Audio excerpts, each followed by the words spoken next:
Schizophrenia. It's been around as long as humans have walked on Earth. Evidence of disorder goes back to the ancient Greeks.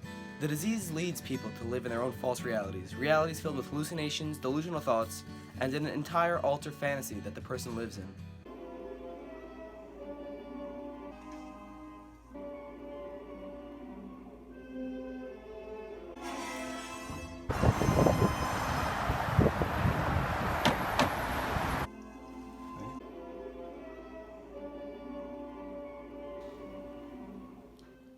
Severe paranoia sets in, and soon not even family is trustworthy.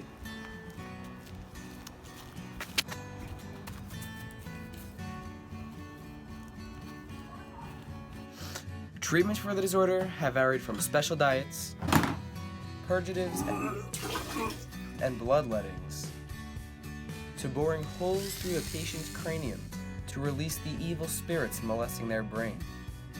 Apparently, you could rearrange the contents of a patient's brain by spinning them until they lost consciousness, or even force a seizure with electric shocks to convulse the brain, ridding it of the disorder. Schizophrenics were often seen as a lost cause and were simply left for a life of solitary confinement. We traveled to Portugal, where in 1935, a scientist by the name of Antonio Moniz developed the original lobotomy. The lobotomy would target the frontal lobe, the section of the brain associated with behavior and personality. The operation was deemed a success for schizophrenic patients and won Moniz a Nobel Peace Prize. No longer would the patients be forced to undergo the wild array of potential treatments. The lobotomy was now seen as the answer to this problem that had plagued humans in all of their existence. In 1945, an Italian psychiatrist, Walter Freeman, developed the transorbital lobotomy, a modified version of Moniz's lobotomy that involved the use of an ice pick to penetrate the brain via the eye socket, and then it would be wiggled around to tear the nerve connections in the frontal lobe of the brain. Eventually, the procedure became so common and so easily undergone that over 50,000 lobotomies were conducted in the US alone, with doctors such as Freeman performing multiple lobotomies every single day. However, there is a reason that we do not hear about the lobotomy as a treatment today. Although the procedure would commonly help the patient with their schizophrenia, more than just their disorder would be taken from them. The patients would no longer be as agitated and no longer be constantly paranoid, but they wouldn't be much of anything. They grew a sense of passiveness, a sense of dullness. Patients lost their personalities and were no longer able to live on their own. Patients lost the ability to think abstractly. They would simply react to whatever was put in front of them. Those who had been lobotomized could no longer think for the future. The concept of setting a goal would be too far-fetched to comprehend. The lobotomy was a recipe for a life of nothingness, of blank dullness. Parent, do a little That's cool. I mean, does the trick. It kind of feels like I'm typing on a sheet of glass.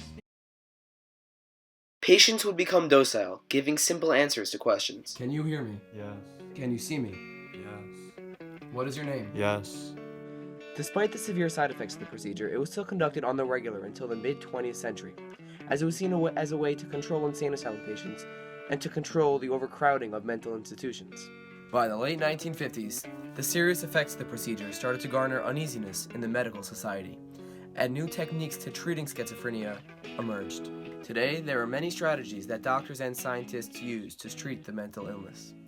Antipsychotic and antidepressant medications are much more effective now than they have been before, as they offer far fewer side effects. However, talk therapy is beginning to stand out as the most effective solution to helping treat schizophrenia. Talk therapy is a strategy that involves establishing a connection to the patient, reaching to their interests, and letting them control their own lives. Little or no medications are involved, as it's all about helping the patient develop the mental strength to fight the spirits or voices that clog their minds. The strategy also involves reaching out to the families of the patients, giving helpful insights on how to deal with their behaviors in a constructive way. The new method also values the importance of early intervention, where patients are bombarded with help even before they have had a psychotic episode, which is a dramatic and often devastating break from reality that is a telltale sign of the disease. What makes this treatment unique is that it focuses deeply on family relationships early in the patient's life, even before an official diagnosis is made. This tactic helps the patient be prepared for when there is a psychotic episode, so the fall from reality isn't as nearly significant as it could be. It is important that we continue to implement the philosophy of talk therapy, as it is the only solution found that doesn't come with severe side effects like the lobotomy and taking meds. While it is impossible to actually get rid of the disease, as it is a genetic disorder, talk therapy has proven to be the most successful and effective way to help schizophrenics remain an active piece of society. Unfortunately, the lobotomy is still being utilized today. Although it is a much more elegant procedure, it can still be avoided if proper steps are taken earlier in the patient's life. It is important that word is spread about the effectiveness of talk therapy, as numerous studies have found it to be successful. If there is raised awareness about the new methods of treatment, there would likely be a complete extinction of the lobotomy and a significant decrease in the use of ineffective medicine.